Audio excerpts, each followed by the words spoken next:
I first became a nightclub doorman in the late 80s because I was afraid. I was debilitated by my fear. I was afraid of living. I had an existential fear. I had this huge ambition to do things in the world and to live a great life and to really fulfill my potential, but I was afraid. I was afraid all the time. And even if there were moments when I kind of appeared to be brave, the background noise was always fear. And I used to go out and look for books on fear to try and understand why I was so afraid and why these fears created depressions in me, debilitating, saddening, exhausting depressions that used to come in and rape and pillage and then disappear again. I was so afraid, even when I was working in the factory, even if somebody new came and worked in the same place as me, I would be afraid that I might not get on with them. I'd be afraid that they might take advantage of me. I'd be afraid that they might bully me. I'd be afraid that they might be better than me. You know, I'd just be afraid of change. I was so afraid of the world. I was so afraid mostly of my potential. I knew I could see my potential, but I was afraid of it. So I used to go and buy books and think, oh, this guy's written a book and he said he's going to tell me about fear. He's going to tell me how to overcome my fear. He's going to tell me to understand my fear. And every time I got the books, I was so disappointed because they either lied and didn't talk about fear, or they lied and said they weren't afraid, or they just didn't lie, they just didn't really know, or they either didn't mention fear, or they didn't understand how they'd overcome their own fear. Whatever it was, they never actually got to the point of saying, this is how you feel, this is what you can do about it. So I mean, just simple solution. This is how you feel, this is what you can do about it. It was so disappointing. I used to rush home with this new book, sit down with a cup of tea and think, right, I'm going to read this now and I'm going to get some answers. So I decided really early on, I remember thinking to myself one day, when I find the answers, I'm going to tell people, and I'm going to tell people the truth. And then after one very bad depression, one very debilitating depression, I thought, I've fucking had enough of this. I'm so tired of these depressions battering me and bullying me. I'm not having this anymore. So I sat down, I reached breaking point, and I drew a pyramid on a piece of paper, and I wrote all my fears down, one fear on each step, and I decided that I was going to confront everything I was afraid of, one at a time, and get desensitization until I got no fears at all. At the bottom of my pyramid was a fear of spiders, and the fear was enough that if there was a spider in the corner of the room, I wouldn't go to bed because I was afraid it'd fall on my face and I'd swallow it or something. And the top fear was a fear of violent confrontation. Even though I was already a black belt in karate, I was still afraid of confrontation. I could have a fight in the dojo, I was okay, but the pre-fight and the post-fight, I just couldn't cope with. It was that drip effect of fear was, I didn't understand it and I couldn't cope with it. So I wrote down this pyramid of fears, and I ended up at the very top fear, at my fear of violence. I became a nightclub doorman to overcome my fear of violent confrontation. And of course got on the door and realised that once I looked closely and did a bit of internal inquiry, I realised that everybody was afraid. Some people just hid it better than others. But I also realised that you could become desensitised to fear, you could learn to handle that caustic emotion, you could learn to drive that caustic emotion, you could create from that emotion as long as you could contain it.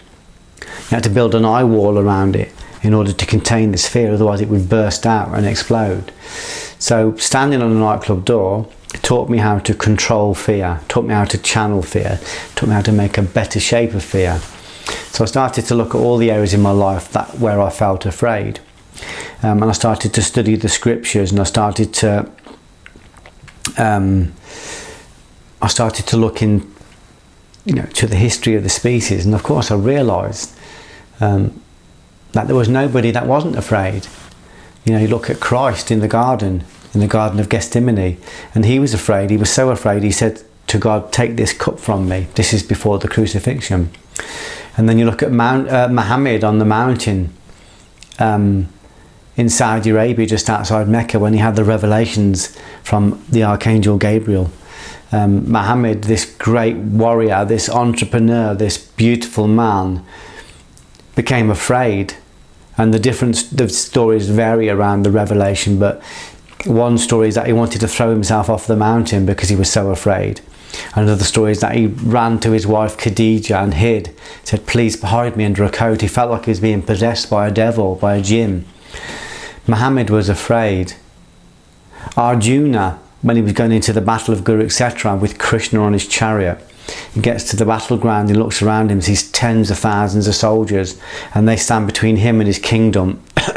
His kingdom's been stolen by his corrupt cousins, the Kauravas. And Arjuna Pandava buckles and becomes frightened and wants to run away. He says to Krishna, I don't want my kingdom. I just want to go and beg for food. He was so afraid. I found that so inspiring to read that, because I just thought, if Christ can be afraid, if Muhammad can be afraid, if Krishna can be afraid, if my prophets can be afraid, if my heroes can be afraid, it's okay for me to be afraid. The difference with these people was that Christ went through with the crucifixion. He put himself in front of his suffering. Muhammad took on the mantle of prophet. He stood in front of his suffering and he grew and expanded. Arjuna went into the battle with Krishna on his chariot, consciousness behind him, and he won back his kingdom. There's a great line in the Bhagavad Gita as well, where Krishna says to Arjuna, your kingdom lies behind this sea of nescience. Your kingdom lies behind this line of fear. Do your duty. Do your duty. This is your dharma. This is what you were meant to do. He said to Arjuna, you are the prince of the world. People are watching. You are the prince of the world. If you fall into fear and you run away, you give everybody in the world permission to be afraid and to run away. It is your duty to win your kingdom back. It's your dharma. And what he was saying was literal, because he was the prince of the world. But what he was also saying was, look, you have 100 billion cells in your body, and each of those cells is led by perception. And if you allow yourself to feel afraid, or if you allow yourself to fall into the oblivion of fear, you give 100 billion cells, and all of these cells are like individual, like microcosms of us. They're identical microcosms of everything that's in us. If we allow ourselves to become victim of fear and run away, we give 100 billion cells permission to be filled with fear. So it's a literal, he's saying this is literal. If you succumb to fear and you run away, 100 billion cells will be filled with fear. If you find your purpose and recognize that all of these cells are led by perception, and if you're courageous and you step into your courage, each of these cells will be filled with courage. People are watching. Do your duty. Your children are watching. Your family are watching, your students are watching, your friends are watching, your peers are watching, the world is watching, fucking angels are watching us in the sky. We're being watched, we're being observed. Do your duty. I'm talking to me. I'm talking to me. Do your duty. Fall into the fear, immerse yourself, surrender into it, become it, drive it, use it like a fuel. You are not on your own. You're not the first person in the world to feel afraid. You're not the last person to feel afraid. What the champions do is they surrender to that fear.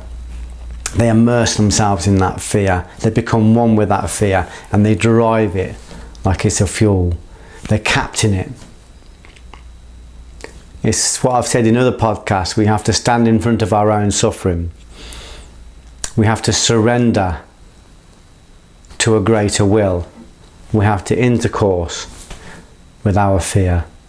There's a great story from the life of Francis of Assisi when he's praying and he's talking to God, and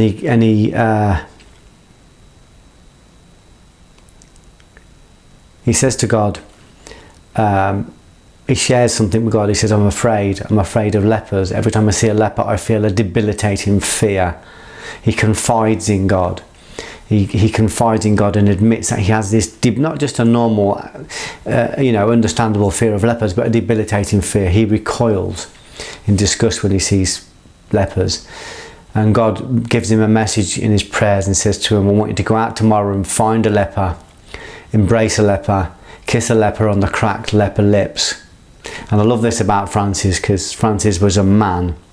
Don't be too quick to make me into a saint, he said. I'm still capable of fathering a child.